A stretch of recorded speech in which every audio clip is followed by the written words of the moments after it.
Merci de nous retrouver sur le forum de discussion de ce jour 20 mars 2025. Vous le savez, et nul besoin de vous le démontrer que le numérique est aujourd'hui omniprésent dans notre quotidien. Il est une opportunité pour tous, mais comment s'initier et en tirer profit. Nous avons tenu à l'occasion de la Journée internationale de l'apprentissage numérique tenue hier à évoquer cette question cruciale avec deux invités, Glory et Vodikiati. Bonjour. Bonjour madame. Merci d'être avec nous sur ce plateau. Merci à vous. Alors vous êtes spécialiste de la stratégie de croissance, oui, n'est-ce pas, et rentabilisation avec l'intelligence artificielle. Oui. Merci d'être avec nous sur ce plateau. Serge Marouillon, bonjour. Bonjour madame. Alors vous êtes SEO, copywriting et marketing digital. Oui. Alors l'apprentissage numérique, quel est son intérêt au point qu'on lui dédie, on va dire, une journée internationale? Alors, il faut comprendre aujourd'hui le numérique comme un domaine, et comme tout domaine, il faut en fait apprendre. C'est comme, je dirais, en fait une langue. Oui. Et pour pouvoir maîtriser en fait une langue, il faut apprendre, il faut pouvoir en fait la pratiquer pour pouvoir l'apprendre. Donc, dédier en fait une journée au numérique, c'est d'abord de placer en fait le numérique au centre des débats et de comprendre qu'aujourd'hui avec le numérique on peut faire beaucoup de choses, non seulement, mais c'est devenu en fait d'une manière ou d'une autre en fait indispensable. Pour donner en fait un fait qui souligne cela en fait dans notre écosystème ici, dans notre pays ici, c'est que depuis le 26 mars 2020, il y a le gouvernement qui a initié en fait la plateforme e-service. Et aujourd'hui, pour avoir en fait un casier judiciaire, je ne suis plus obligé en fait de me déplacer pour aller en fait dans une préfecture et tout ça pour tout obtenir, se fait en ligne. Voilà, pour obtenir mon casier judiciaire. Ce qui fait qu'aujourd'hui, pour le parent qui est au village, pour obtenir son casier judiciaire, soit il est obligé en fait de le faire par lui-même, s'il a les outils pour le faire, ou bien il passe par quelqu'un qui va le faire. De toutes les façons, c'est autonome, c'est avec le numérique que c'est démocratisé, ce qui fait que en fait, les gens sont obligés d'une manière ou d'une autre d'avoir un Gmail, d'avoir un téléphone Android, d'avoir la connexion Internet et de pouvoir en fait le faire. Donc, ce n'est plus vraiment en fait une question de je suis jeune, je suis vieux, non. C'est vraiment en fait au centre des débats et ça nécessite en fait de l'apprentissage. Et cet apprentissage-là, ça ne se fait pas. On a d'ailleurs autour de nous des personnes qui faisaient une sorte de résistance, mais qui aujourd'hui sont obligées de rallier, de se rallier juste. Justement, donc puisque en fait c'est au centre du débat, on est obligé en fait de promouvoir cela pour que beaucoup de personnes en fait puissent s'y intéresser. Pour se dire, ce n'est pas une question d'aller à l'école, mais c'est vraiment en fait une histoire de quotidien. Donc il faut vraiment en fait apprendre à utiliser. Et donc ça nous impose forcément de nous former, Glory. Alors, comment on se forme au numérique aujourd'hui? D'abord, avant de parler du comment, je pense qu'il est important d'appuyer sur le pourquoi. Parce que si les gens ne comprennent pas qu'il est crucial de s'initier au numérique, ça voudrait dire qu'ils ne cernent pas encore l'importance de le faire. Du coup, le numérique, en fait, actuellement, va faire évoluer les habitudes. Et si on n'apprend pas, si on ne s'adapte pas, si on ne l'intègre pas dans nos habitudes maintenant, on prend le risque de se faire dépasser et de se faire remplacer dans la mesure du possible. Donc, pour revenir au comment s'initier... Et donc, c'est important aujourd'hui d'intégrer dans tout ce que nous faisons cette question liée au numérique. Oui, parce que la technologie évolue et avec la venue de l'intelligence artificielle, par exemple, il y a tellement de choses qui sont possibles. Il y a des débats qui reviennent sur le sujet. On va en parler sur le deuxième panel. Génial. Oui, d'accord. Donc là, nous revenons au comment s'initier au numérique. Il est de plus en plus facile de le faire d'ailleurs.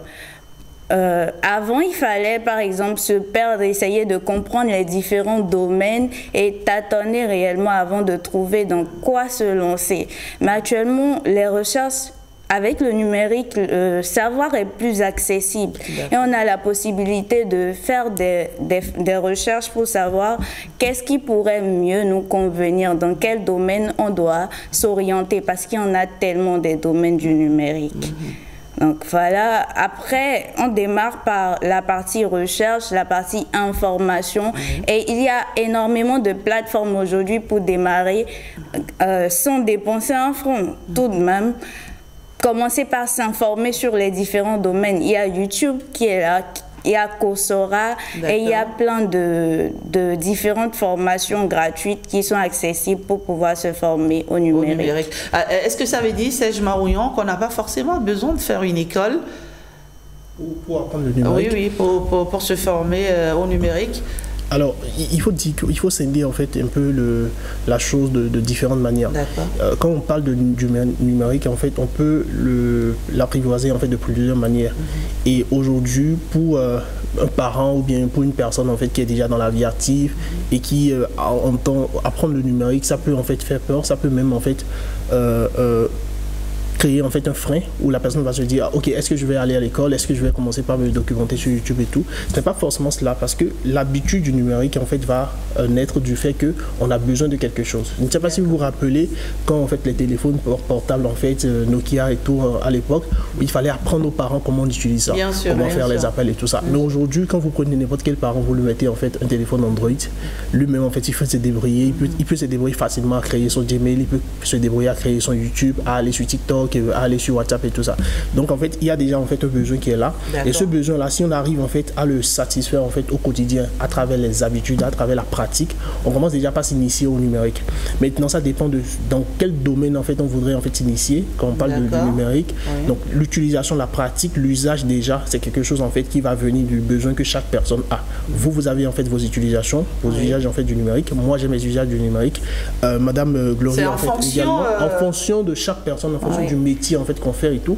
Un développeur web ne va pas utiliser le numérique, ne va pas s'initier au numérique de la même manière que peut-être en fait un gérant je sais pas, un gérant de produits qui vend en fait dans un centre commercial par exemple et tout. Donc, voilà, l'usage en fait va dépendre en fait du besoin que chaque personne a. Mais pour appuyer en fait les propos de mademoiselle Glory, je dirais tout simplement qu'aujourd'hui, pour s'initier au numérique, c'est la chose la plus facile.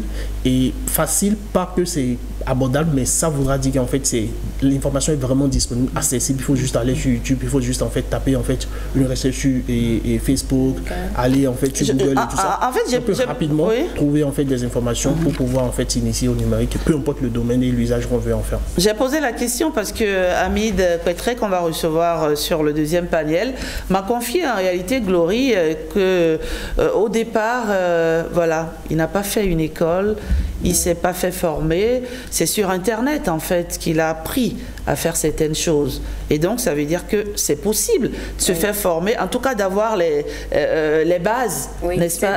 C'est de plus en plus fréquent d'ailleurs les jeunes qui se forment entièrement sur Internet. Parce que comme on disait, Serge et moi, l'information elle est disponible. Et il y a tellement de cours, peu importe le domaine dans lequel vous voulez vous lancer. L'important c'est déjà de savoir vers où vous orienter d'abord. C'est pour ça que j'ai commencé par la partie recherche. Parce que sinon, il y a tellement d'informations que vous risquez de vous y perdre. Oui, exactement. Donc là maintenant, après avoir découvert quel domaine vous intéresse réellement, vous pouvez rechercher ensuite les formations qui sont disponibles dans ce domaine-là. Alors tiens, on va y aller, soyons concrets sur ce plateau. Moi je suis journaliste par exemple, ça c'est mon domaine, mon secteur d'activité. Sur quel outil par exemple je peux aller pour avoir toutes sortes d'informations? D'abord, même en tant que journaliste, comme il disait, Monsieur Serge disait, il y a différents besoins. Tout dépend de ce que vous voudriez faire, comment vous souhaitez vous améliorer. Par exemple, vous pouvez apprendre comment intégrer l'intelligence artificielle dans votre carrière ou dans votre métier, dans votre processus pour créer par exemple les scripts, les scénarios, trouver des thématiques intéressantes et plein de différentes façons. Donc, tout va dépendre de la façon dont vous souhaitez utiliser le numérique. D'accord. Oui, allez-y. Je voudrais faire en fait un apport sur ce sujet-là. Tout à l'heure, je parlais d'usage, mais il y a aussi en fait l'aspect comment le numérique en fait bouleverse nos habitudes. Avec le numérique aujourd'hui, il faut comprendre que les habitudes de consommation en fait ont changé, ce qui fait que peut-être en fait avant les gens pour suivre en fait 5-7 matin étaient peut-être obligés de rester devant la télé, mais aujourd'hui ils vont peut-être préférer aller sur YouTube, l'application sur YouTube, ou bien brancher l'application à leur voiture en train d'écouter écouter ça sous forme de podcast pendant qu'ils sont dans leur voiture et tout ça. Et donc, puisque l'habitude de consommation en fait a changé, l'habitude de production également peut changer, dans la mesure où aujourd'hui les gens aussi sont obligés ont l'habitude d'aller sur TikTok avec le numérique et tout ça. Donc, vous, en tant que journaliste, par exemple, si vous voulez mieux faire, mieux vous adapter à ces habitudes de consommation, vous pouvez par exemple décider de, au lieu que vos émissions soient toujours disponibles en fait à la télé, ça soit disponible également sur YouTube, ça soit disponible sur l'application, ce que l'ORTB a déjà eu à faire. Maintenant, l'autre chose que vous pouvez faire également, c'est de vous, en tant que journaliste, d'apprendre en fait à utiliser des outils qui vont vous permettre en fait d'être un peu plus proche des gens qui consomment en fait vos contenus. Vous pouvez apprendre par exemple à utiliser CapCut en tant que journaliste. Vous pouvez apprendre en fait à utiliser, Canvas ou Canvas, c'est Canvas, Canvas pour faire des Canvas, voilà. Donc à chaque fois que vous avez en fait une émission, au lieu que vous attendiez en fait la production qui vont faire des visuels, vous pouvez aller sur Canva, créer vous-même en fait votre visuel avec votre image et tout ça pour dire je suis sur l'émission 5-7 matin et tout ça, vous publiez sur les réseaux sociaux et tout. Donc ce serait là ma manière à moi de m'adapter. Voilà, votre manière à vous en fait de vous adapter pour que en fait les gens puissent connaître davantage. Parce qu'aujourd'hui, il faut se dire, quand on parle d'un journaliste, beaucoup de personnes en fait connaissent les journalistes, mais plus parce qu'ils regardent la télé, mais beaucoup plus parce qu'ils les découvrent sur les réseaux sociaux et tout. C'est pour cela qu'en fait il y a des médias qui appartiennent en fait à des journalistes qui ont vraiment en fait le vent en poupe aujourd'hui.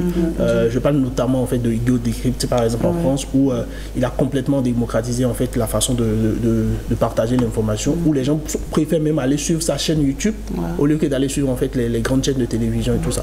Donc c'est vraiment en fait vous de comprendre en fait comment les gens consomment l'information aujourd'hui, et en tant que journaliste comment s'adapter à ces besoins de consommation.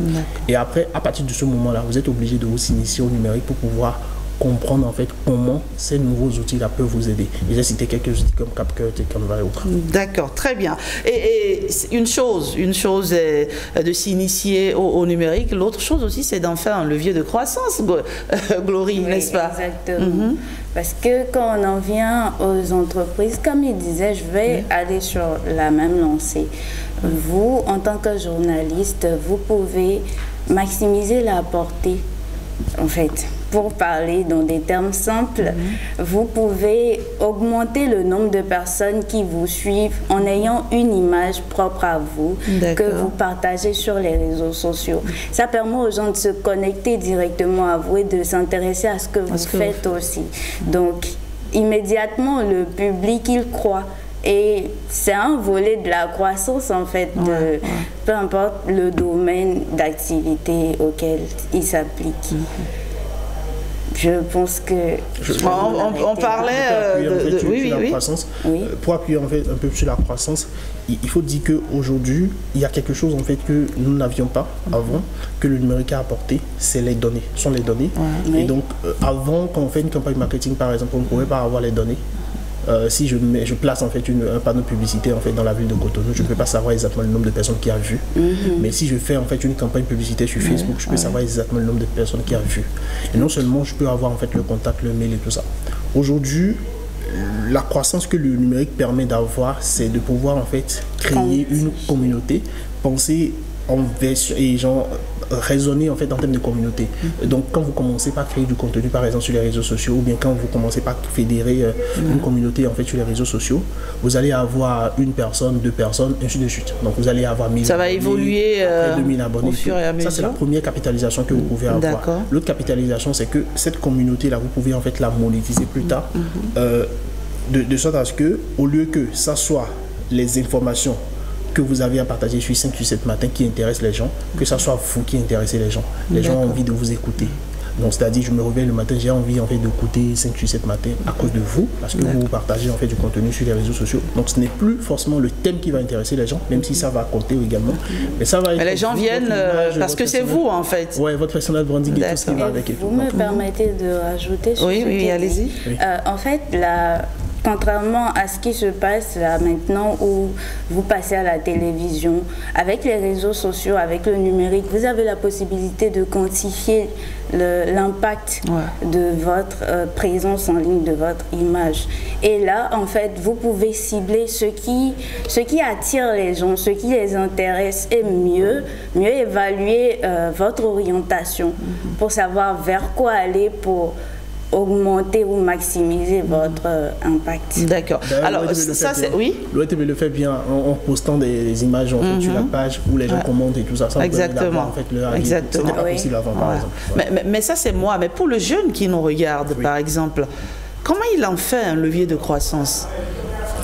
Oui, là encore, je vais commencer mon argumentaire par le fait que il faut commencer par identifier en fait le besoin que les gens ont. Vous avez très bien fait d'évoquer en fait Amine qui a créé par exemple un outil qui permet une application, le GPS, tout ça. Et donc c'est parce qu'à un moment en fait il a identifié un besoin. D'accord. Et ce qui est magique avec le numérique, c'est que peu importe le besoin que vous identifiez, il y a forcément en fait une solution qui peut s'adapter à cela. Et donc c'est dans ce dynamisme de pouvoir trouver des solutions à des problèmes que les gens rencontrent au quotidien qu'on en arrive en fait à créer vraiment en fait des choses qui soient utiles. Donc pour un jeune qui a fait l'agronomie mais qui se retrouve en fait à développer une plateforme, une application, c'est forcément parce que à un moment il a compris que avec le code je peux faire beaucoup plus de choses qu'avec mes compétences de base. Je ne sais pas si vous comprenez. Oui, bien Donc, sûr. Voilà, pour le jeune en fait, qui nous écoute aujourd'hui, qui voudrait s'initier en fait, au numérique, de commencer par raisonner en termes de besoins. Aujourd'hui, de quoi en fait, les gens ont besoin en fait, au quotidien. De quoi en fait, les gens ont besoin. Au lieu de raisonner, on a appris, en fait, on a grandi dans un environnement où on raisonne beaucoup plus par de quel emploi j'ai besoin, ou bien quel emploi va me permettre de gagner de l'argent. Mais quand on commence par raisonner en termes de quels besoins les gens... Qu'est-ce que je pourrais apporter de nouveau? Qu'est-ce que je peux apporter aux gens? Quels sont leurs besoins et tout? On va se rendre compte que, voilà, dans le code, il y a vraiment en fait un besoin grandissant. Avec le code, je peux résoudre en fait les problèmes des gens. On va commencer par comprendre qu'avec l'IA aujourd'hui, je peux faire très rapidement en fait des tâches que je n'arrivais pas peut-être à faire et tout. Avec peut-être en fait des plateformes comme YouTube et autres, je peux arriver quand même en fait à installer complètement en fait un podcast où je vais créer du contenu, avoir des abonnés, devenir en fait une référence dans mon domaine et tout. Donc en fait, dès qu'on remarque en fait le problème, on va utiliser en fait le numérique comme un levier pour pouvoir résoudre en fait ce problème-là et tout. Donc c'est pour cela qu'aujourd'hui il y a des jeunes qui sont community managers, il y a d'autres qui sont développeurs web, il y a d'autres qui sont référenceurs SEO, il y a d'autres qui sont spécialistes copywriting, ainsi de suite. Et donc c'est vraiment ce besoin-là, l'usage que les gens font du numérique, leur consommation. On identifie cela, on cherche à trouver en fait une solution à cela et on se spécialise dans ce domaine-là. Et pour apprendre, il y a les plateformes qui sont là. Il y en a énormément, hein, il faut le dire. Et quelles sont les erreurs par exemple à éviter pour un débutant, pour quelqu'un qui débute dans le numérique? Généralement les gens... Quand ils débutent, ils ont tendance à vouloir toucher à tout parce que, comme je le disais plus tôt, il y a une boulimie d'informations. Et en fait, ça entraîne les gens à se perdre assez facilement. Il y a différents experts dans des domaines variés qui partagent du contenu, qui quand même font leur propre publicité, si je peux le dire ainsi. Et ça a tendance à conduire les gens déjà à se reprocher de ne pas être à la hauteur, de ne pas être assez. Ça crée un impact négatif aussi. Le numérique, il faudrait qu'on en parle. Ce n'est pas que du bon. C'est pas tout rose. Et donc, au-delà d'impacter les gens au niveau de leur psychologie, de leur mental, voilà, ça va les amener à se dire, oui, celui-là, il gagne avec tel domaine. Ok, je me lance. Et en fait, tu te lances, tu ne fais pas une semaine, 2 semaines. À la 3e semaine, il y a quelqu'un d'autre qui a partagé quelque chose. Et d'un coup, tu te dis, ce que lui, il m'a partagé là, je ne vois pas les résultats venir. Comme si c'était quelque chose qui devait arriver comme ça, du tac au tac. Donc... il ne faut pas s'attendre tout de suite à des percées incroyables, non? Non. C'est évolutif, c'est... pas à pas. Oui. L'autre chose aussi, pour aller dans le même sens, c'est que justement il y a cette forte information en fait qui est dans le numérique, que le numérique permet d'avoir, mais c'est aussi parce que nous sommes en fait exposés à beaucoup plus de sources d'informations. Donc une personne aujourd'hui, une personne lambda a un minimum de réseaux sociaux, TikTok, Facebook, LinkedIn, Twitter. Donc on est surtout, moi par exemple j'ai plusieurs réseaux sociaux, je suis partout en même temps et tout. Et donc ce qui fait qu'on consomme beaucoup d'informations.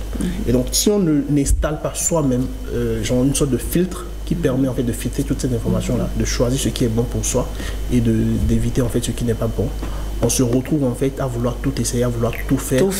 Et ça pose en fait un problème. L'autre chose aussi, c'est que malheureusement, et ça il faut le dire, c'est que beaucoup de jeunes voient en fait le numérique sous un angle, je sais pas, une opportunité qui est là pour permettre de gagner de l'argent. Donc c'est-à-dire, c'est faux? Je me lance dans le numérique pour gagner de l'argent. C'est faux? C'est autant faux que de vous dire si je deviens comptable, je vais devenir riche, quoi. C'est un domaine comme tous les autres en fait.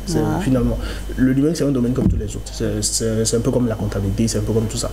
De la même manière que le comptable va avoir des spécificités dans son domaine, c'est de la même manière que le numérique aussi va avoir des spécificités. Mais on peut se faire de l'argent là. On peut se faire de l'argent dans le numérique, on peut se faire également de l'argent. Pourquoi vous ne voulez pas que le jeune y rêve de devenir riche avec le numérique? Pourquoi pas? Non, en fait, parce que il y a des exemples, non? Oui, quand on prend cette logique-là de gagner de l'argent dans le numérique, les gens voient le numérique comme ok, si je commence par animer une page, je gagne de l'argent.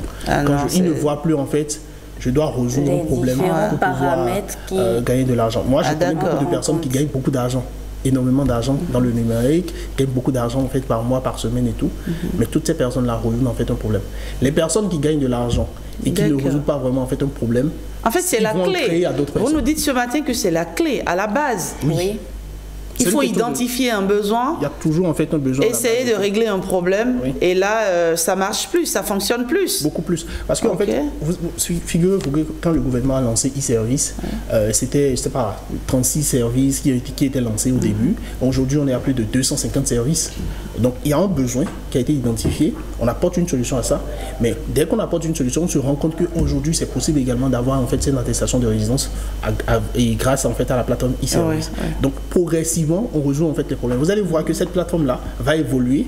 Là, maintenant, ça fait 5 ans, mais ça va évoluer davantage et il y aura en fait de nouvelles, de nouveaux changements qui viendront parce que dès qu'on résout en fait le premier problème, on se rend compte qu'en fait il y a d'autres besoins, ça génère en fait d'autres besoins et tout. Et plus on résout les problèmes, et plus on aura des solutions qui seront en fait utilisées. Google Maps, c'est parce que à la base on a compris que les gens ont besoin d'adressage. Aujourd'hui, moi je me rends même compte que quand moi j'étais parti à Abidjan la dernière fois, si ce n'était pas Maps, je ne pouvais pas vivre en fait presque.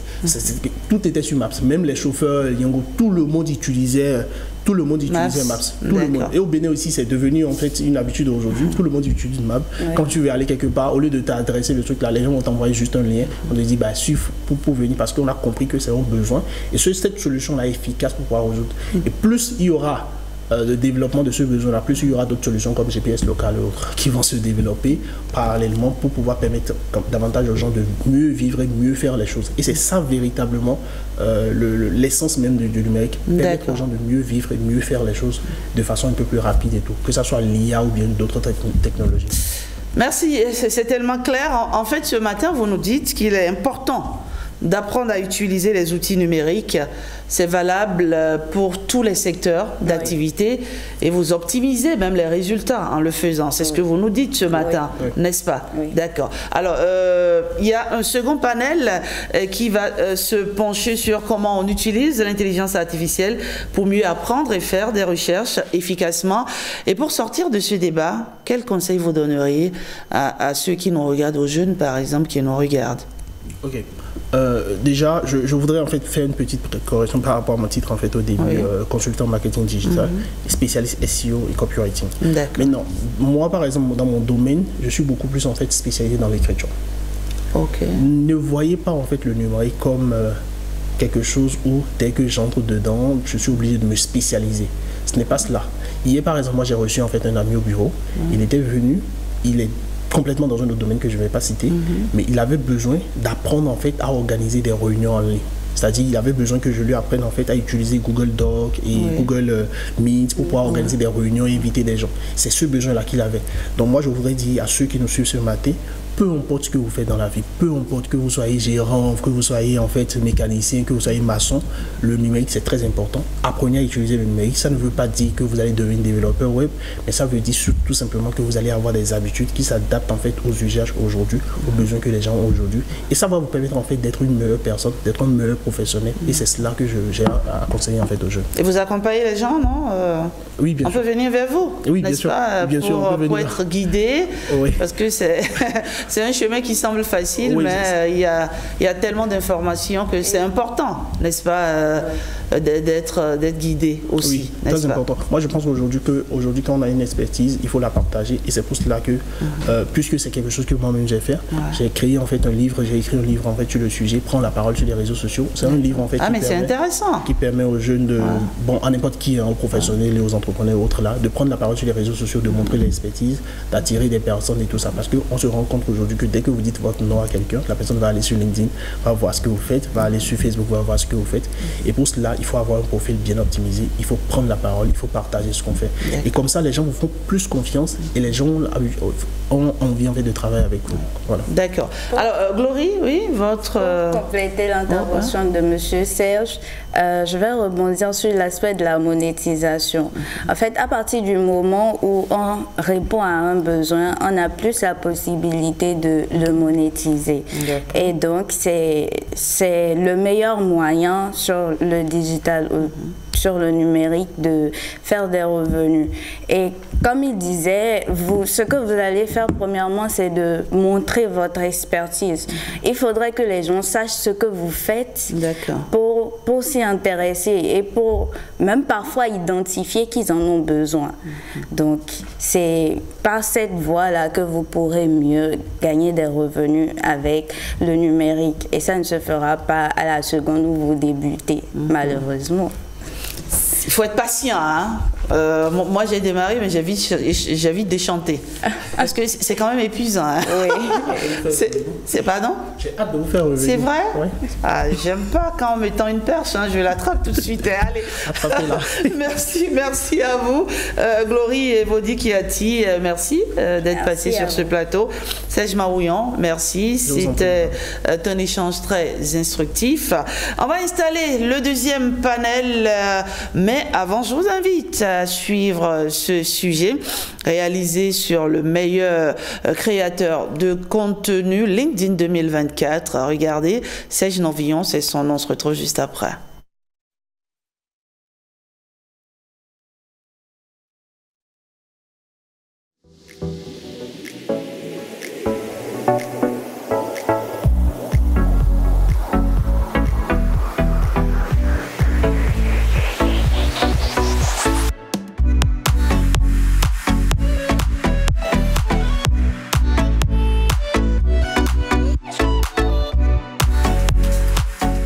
Je suis Serge Novillon, meilleur créateur de contenu sur LinkedIn, édition 2024, premier classé sur 200 au Bénin. Venez, suivez-moi, je vous raconte un peu mon histoire sur LinkedIn, comment est-ce que j'ai connu LinkedIn et ce que c'est devenu aujourd'hui LinkedIn pour moi et ce que ça devrait être pour vous également. Venez, suivez-moi.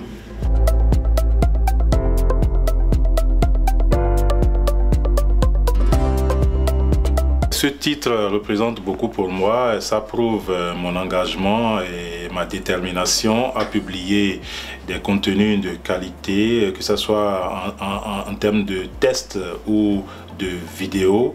Et c'est le lieu de remercier tous ceux-là qui partagent mes contenus sur LinkedIn. Sans eux, peut-être qu'on ne sera pas là parce que c'est eux qui apprécient, c'est eux qui commentent, c'est eux qui relaient. Ce qui, selon moi, a milité en ma faveur, c'est la qualité de ce que je produis, la qualité de mes informations et l'interactivité sur cette page-là. Et parce que je ne publie, tenez-vous tranquille, je ne publie jamais quelque chose sans l'avoir vérifié.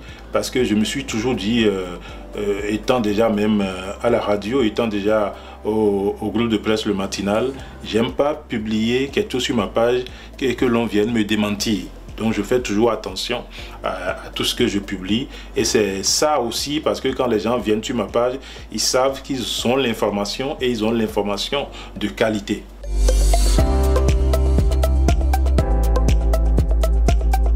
La récompense pour moi, c'est déjà d'être reconnu et ça me donne la force de continuer. C'est vrai qu'il n'y a pas de trophée, il n'y a pas d'argent à la clé, mais ce que moi je gagne en devenant premier créateur de contenu sur LinkedIn, c'est plus que de l'argent, c'est plus qu'un trophée, c'est la reconnaissance. Et c'est cette manière de montrer que ce qui est fait au Bénin aujourd'hui en termes de réforme, de construction de routes, du contenu du PAG est bien vu, est bien apprécié à l'intérieur qu'à l'extérieur.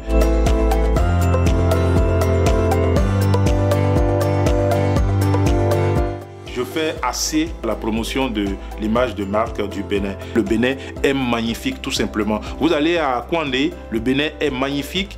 Et moi, si ce n'est que ma position, je suis sûr que je n'allais pas toucher ces angles-là. Mais moi, je pense que tous ceux qui sont créateurs de contenu n'ont vraiment pas besoin d'occuper une position avant de créer du contenu. Surtout qu'aujourd'hui, nous voyons sous nos yeux, sur le plan touristique, sur le plan aménagement du territoire, nous voyons sous nos yeux des transformations qui s'opèrent.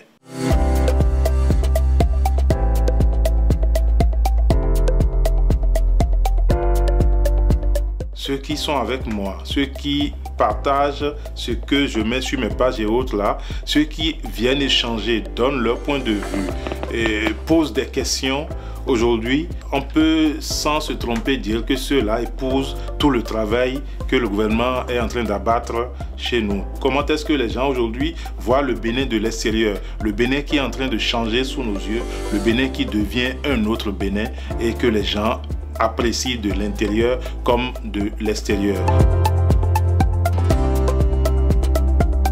Par jour, c'est au moins 2 posts, que ce soit sur LinkedIn ou sur Facebook. Facebook d'ailleurs, où je suis à un peu moins de 100 000 followers en ce moment et mon objectif, c'est d'atteindre 100 000 avant la fin de l'année. J'ai fait aucune formation pour devenir créateur de contenu, aucune. Et c'est en 2017 par là que je me suis inscrit sur LinkedIn. J'ai laissé la page en veilleuse parce que tout de suite quand je suis allé, je me suis dit, j'ai vu la différence entre Facebook et autres où j'étais et je me suis dit qu'ici, on ne s'amusait pas du tout et c'était pas plaisant. Donc je me suis retiré. C'est à partir de 2022 que j'ai compris que je pouvais partager autrement les réalisations du gouvernement avec mes compatriotes. Donc c'est à ce moment précis que je suis reparti sur LinkedIn pour créer du contenu et mettre à la disposition des followers qui sont sur LinkedIn.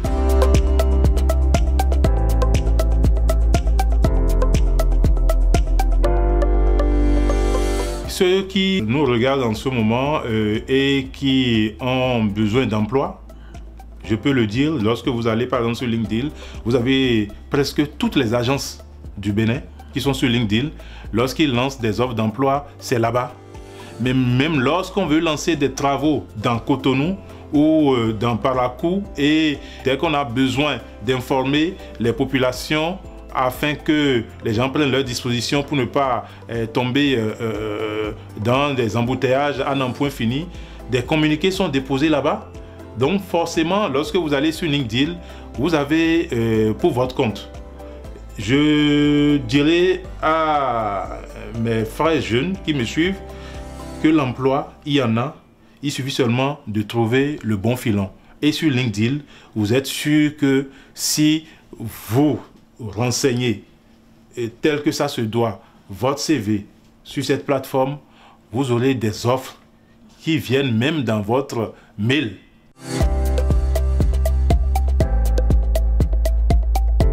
C'est un gâchis en tant que professionnel de ne pas être là-bas. Parce que lorsque vous allez là-bas, non seulement vous allez apprendre davantage dans votre domaine, mais aussi vous avez des opportunités et vous avez des offres d'emploi à n'en point fini. Et à vous de saisir votre chance et de postuler.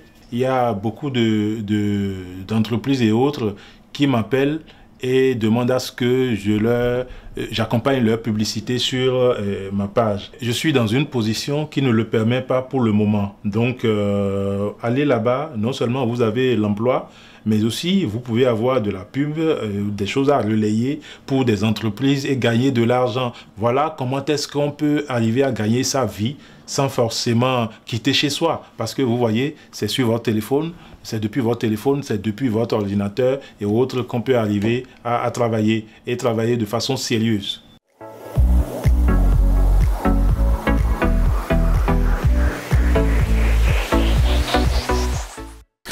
Voilà, Voilà, c'est possible de le faire, chers amis téléspectateurs. La création de contenu fait partie des nombreux métiers que génère aujourd'hui le secteur du numérique. C'était donc Serge Novillon. Nous sommes allés à la découverte donc de Serge Novillon, meilleur créateur de contenu LinkedIn 2024. À présent, chers amis téléspectateurs, on va parler de l'intelligence artificielle qui peut être un allié puissant dans l'apprentissage, mais à une seule condition, il faut savoir bien l'utiliser. Comment l'utiliser? On en parle avec deux invités ce matin. Brice Boyou, bonjour. Bonjour. Vous êtes développeur, designer et growth hacker, c'est ça, non? Oui, c'est ça. Merci d'être avec nous sur ce plateau. Amit Petré, vous êtes un habitué de ce plateau. Vous êtes développeur, designer et promoteur culturel. Vous êtes notamment à l'origine, n'est-ce pas, du GPS béninois. Un GPS qui a fait parler de lui un peu partout. Exactement. Et qui fait son petit bonhomme de chemin, n'est-ce pas? Exactement. Allez, l'IA, on l'a dit, peut être un allié puissant. Comment on utilise l'IA pour l'apprentissage? Brice Boyou. Merci.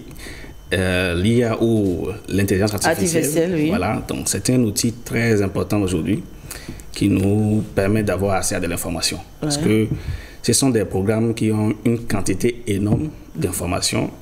Et donc, lorsque nous sommes à la recherche d'informations, surtout pour nous éduquer, on peut accéder à des formations, à des contenus, quel que soit le métier ou les compétences que l'on souhaite développer. Donc l'IA peut nous aider, quel que soit le domaine d'activité dans lequel nous sommes. Amit Petré, oui. Et même la particularité de l'IA, il faut déjà comprendre que l'intelligence artificielle, c'est un gros cerveau qui a emmagasiné beaucoup de données et qui fait une bonne synthèse. De façon caricaturale, c'est un peu ça. Donc, lorsque vous allez vous demander une information à l'IA, elle va se baser sur des données colossales, d'accord, et vous les synthétiser pour que vous ne perdiez pas beaucoup de temps à faire des recherches sur des recherches avant de trouver, d'accord, ce que vous cherchez. C'est un peu ça l'IA. Et il y a beaucoup d'outils IA, n'est-ce pas? Bien sûr, bien sûr. Il y en a beaucoup? Il y a autant d'outils que de domaines dans lesquels vous allez vouloir l'utiliser. Okay. Comme ceux qui sont passés premièrement sur le plateau, ils ont évoqué la spécificité du besoin que vous avez dans le numérique. Donc, un designer va utiliser certains outils d'intelligence artificielle pour l'aider à peut-être chercher de l'inspiration, peut-être avoir quelques templates, ainsi de suite. Mais il y a par exemple un développeur ou bien un créateur de contenu qui va utiliser un autre type d'IA, par exemple comme une ChatGPT, tout simplement, pour générer quelques idées, générer quelques drafts de ce qu'il veut faire. D'accord. Et quels outils d'IA, par exemple, peuvent aider, on va dire, les étudiants et les professionnels? Serge Boyou. Pour ce qui est de l'éducation, c'est très difficile aujourd'hui. On a beaucoup plus des IA générales, donc qui peuvent générer de contenu dans plusieurs domaines, dans plusieurs activités. Il n'y a pas trop, je vais dire, d'intelligence artificielle spécialisée pour, par exemple, je prends un élève qui est en classe de CM2 ou qui est en 5e. Voilà. Et ce n'est pas évident de trouver une intelligence artificielle qui s'adapte en fait à son niveau scolaire pour pouvoir lui produire des contenus qui sont adaptés. À son âge. À son âge. Oui. Donc, et aussi, il y a les différences en matière de programmes académiques. Les IA ont été beaucoup plus entraînés avec des données des institutions, des organisations, des entreprises américaines et européennes. Et nous avons un contexte éducatif qui est totalement différent de ce qu'on peut trouver ailleurs. Donc, alors, est-ce qu'il existe des intelligences artificielles qui s'adaptent à notre système pour pouvoir produire des contenus pédagogiques? Donc, c'est la question. Et à cette question, on répond quoi, Amit Petré? Bon, je ne sais pas si Brice ne veut pas en parler ici, mais je sais qu'il a développé une assistante virtuelle qui s'appelle Agodier, qui, comment on appelle, qui a la capacité d'accompagner les élèves, comme il le dit, des classes 5e, ainsi de suite. En tout cas, j'ai vu ça sur sa page, je me suis dit que c'est quelque chose qui est très intéressant. Et comme il a dit, l'intelligence artificielle, comme je viens de le dire là, c'est quelque chose qui a emmagasiné beaucoup de données. Et on a d'ailleurs essayé de générer quelques informations, n'est-ce pas? Exactement. En introduisant dans le moteur de recherche comment par exemple, moi, j'ai pris mon exemple, quand je développais GPS local, j'ai utilisé l'IA comme un assistant, d'accord, pour me permettre d'aller rapidement. Et j'ai par exemple demandé, ok, bon, je veux calculer la distance entre deux points géographiques, d'accord, par exemple de la place du Souvenir à l'ORTB, quelle est la distance qui sépare? Et j'ai demandé à l'intelligence artificielle comment on le fait. Et il m'a dit, donc voilà, il y a une formule qui est appelée formule de quelqu'un que je ne me souviens plus du nom. Il me l'a développé. Ensuite, je lui ai demandé, ok, écris-moi une fonction, d'accord, en un langage de programmation qui me permet de le faire. Et il a fait, et j'ai vu, et j'ai copié, j'ai lu d'abord pour comprendre, et je l'ai utilisé dans mon code. Donc, vous voyez, ça par exemple, m'a permis d'aller rapidement, très rapidement, que si je devais par exemple aller sur les moteurs de recherche classiques pour faire des recherches, essayer aller sur des forums pour aller chercher des informations. Donc, tout ce temps-là, ça risquerait de prendre un peu plus de temps, mais avec l'IA, ça va vite. Hein. Ça va très vite, parce que lui s'occupe en fait de faire un travail de synthèse. Et c'est surtout là que moi, j'apprécie l'utilité de l'IA dans l'apprentissage, dans tout ce qui est l'usage professionnel aussi. Ouais. Mais est-ce qu'il n'y a pas des risques d'avoir le même test, par exemple, si c'est la même question que Rachidat, par exemple, a posé à l'IA, si c'est cette même question-là que Hamid Petre pose à l'IA, est-ce qu'il n'y a pas des risques d'avoir la même réponse et donc forcément de... Non? On peut avoir la même réponse, mais pas avec les mêmes mots. Parce que l'intelligence artificielle va deviner le prochain mot qui va suivre, et c'est là en fonction de la requête que l'utilisateur lui a envoyée. Donc c'est très rare de trouver en fait les mêmes mots. On peut poser même la même question. Si c'est la même question, question avec les mêmes mots. Il y a autant de réponses que... Et ce qui favorise ça, en fait, vous savez, c'est... quand vous avez discuté avec les agents comme ChatGPT, ils ont emmagasiné des données propres à vous. Comment est-ce que vous posez des questions? Comment est-ce que quel est votre style de langage et tout? Donc sur ça, il va se baser pour pouvoir en fait tailler la réponse qu'il va vous donner. Donc la réponse qu'il va donner à moi, designer, si je pose une question, la même question que Brice va poser, qui est peut-être développeur, lui, il va lui servir une autre réponse, taillée sur le profil qu'il a, taillée sur les habitudes, d'accord, de langage, de style, vous voyez, de besoins qu'il a. Et c'est vraiment ça qui fait qu'on n'a pas forcément les mêmes réponses, même si on a la même question. D'accord. Alors, quel est le cheminement? Comment on fait? Est-ce qu'à la base, qu'est-ce qu'on installe? Comment on le fait? Soyons concrets. Parce qu'il y a des gens peut-être qui nous regardent, mais qui ne savent pas comment on utilise l'intelligence artificielle pour faire des recherches, par exemple, pour écrire un courrier. Parce que moi, en préparant cette émission, j'ai une personnalité de ce pays qui m'a dit, par exemple, moi, depuis que j'ai découvert l'IA, je ne me gêne plus pour écrire mes courriers, par exemple, c'est simple, je le fais, je demande, et puis, voilà, j'ai le test comme il faut. Comment on fait? Qu'est-ce qu'il faut installer sur son téléphone? Parce que tous autant que nous sommes, nous avons des smartphones. Hein? Qu'est-ce qu'il faut faire? On va être concret. Bon, il existe beaucoup d'outils d'intelligence artificielle. Donnons quelques exemples. Le plus connu, c'est ChatGPT. Donc, c'est ce qu'on utilise beaucoup plus. Qu'est-ce qu'on fait? On va dans Play Store? Oui. Comment ça se passe? On a deux possibilités. Si on a un téléphone, on peut aller sur son store. Ça peut être Play Store ou bien App Store. D'accord. Et on recherche ChatGPT, on peut télécharger et commencer par l'utiliser une fois l'installation faite. Ou bien on peut juste aller dans son navigateur, on tape chat.com. chat.com, et on a la même expérience comme si c'était une application qu'on a installée. Et puis voilà, il y a juste un champ comme on va sur Google pour faire des recherches. On écrit juste ce qu'on veut, et la meilleure façon en fait de pouvoir adresser une requête à l'IA, c'est de lui poser la question comme si elle était un humain. Et là, quand on lui pose la question comme on parlait à un humain, on aura des réponses beaucoup plus naturelles. Et c'est ça, l'IA se définit comme un assistant, en fait, un assistant pour l'homme. Donc, comme il a dit, il faut lui parler comme si c'est à une autre personne, à son assistant, à son ami, à un pote, ainsi de suite, pour lui poser la question naturellement, et lui aussi va répondre naturellement. C'est ça, en fait, c'est ça l'essence, en fait. C'est ça. Ouais. Alors, j'installe ChatGPT, c'est un exemple parmi tant d'autres.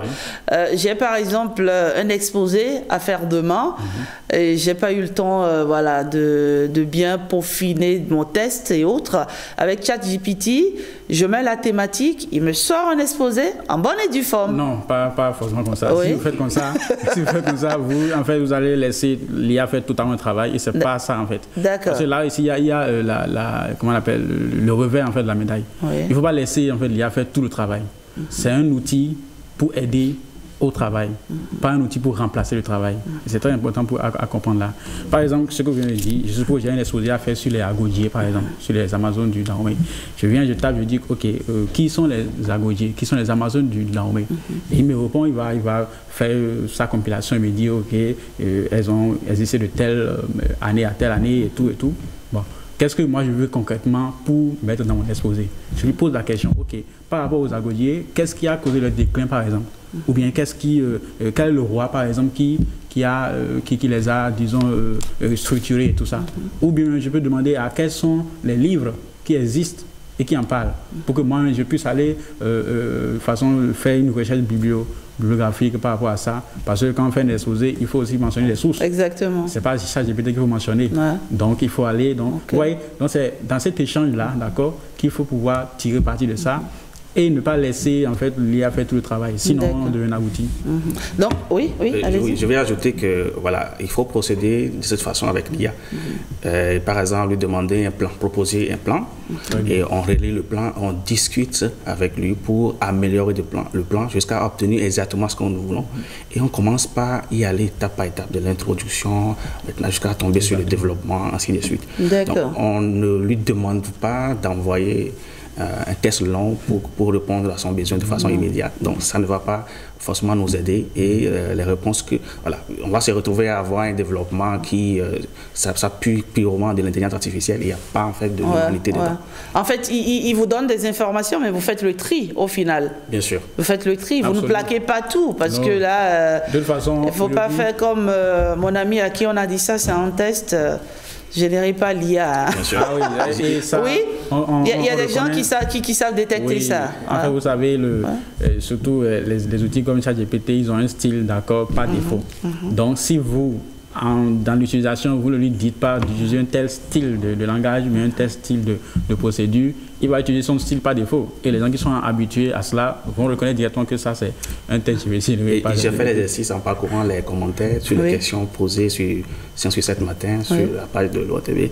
Et quand je vois les commentaires, voilà, 1, 2, 3, ça c'est l'IA, 1, 2, 3, ça c'est... Ah oui? Oui, bien sûr, il y en a plein. Non, sérieusement? Oui, il y a beaucoup de réponses. Même pour répondre aux questions, simplement. Il faut juste copier la question, envoyer à l'IA et ils copient la réponse, ils viennent coller, voilà, pour dire que c'est leur opinion.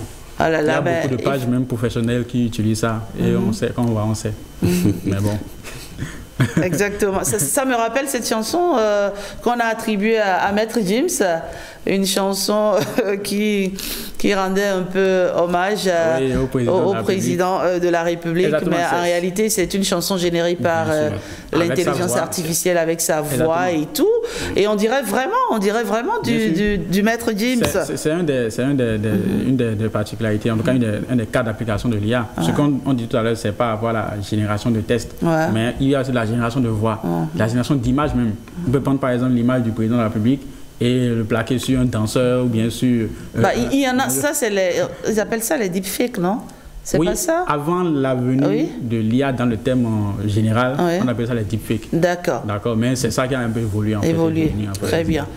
Il y a des escrocs qui le font généralement. Non, mais sérieusement, avec les images de présentateurs, on a tous été victimes de ça ici, à la rédaction de la télévision. De publicité. Oui, vraiment. On reprend vos émissions. Et vous savez qu'il y en a qui tombent dans le panneau? Oui, parce que très souvent, il y a des amis qui vous écrivent. Mais écoute, Rachida, tu avais ce genre d'opportunité, mais tu m'en as pas parlé. Je dis, mais attendez, quoi. Vous aimez trop la facilité, en fait. Alors, on va insister sur le fait que l'IA est un assistant, pas un substitut. L'IA ne remplace pas l'homme. On va insister là-dessus. Et même quand l'IA vous génère des informations, il faut pouvoir soi-même aussi faire le tri et l'adapter en fonction de votre feeling, de votre style et autres, pour pas qu'on dise tout de suite, voilà, c'est... Et surtout, relire en fait. Oui. Parce que c'est très facile en fait, quand on envoie une question de quelques mots et que le test est généré, de copier, d'aller plaquer. Il faut toujours relire.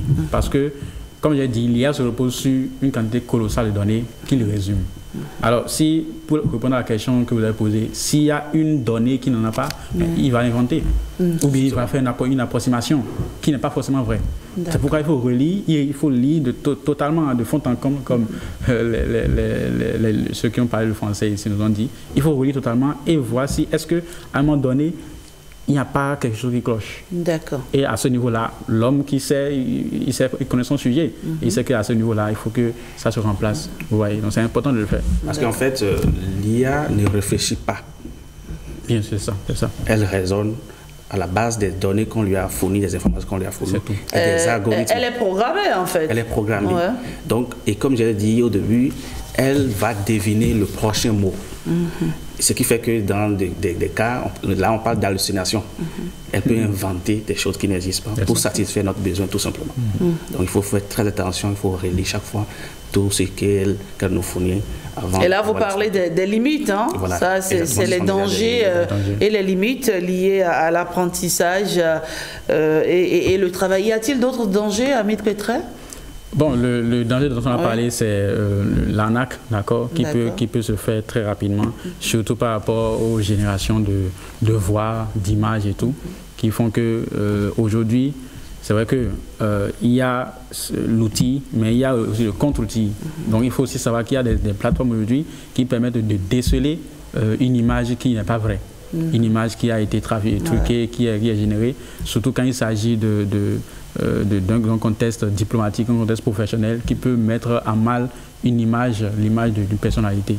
Donc il y a ces outils-là aussi qui permettent de pouvoir vérifier ça. Donc c'est important de le connaître.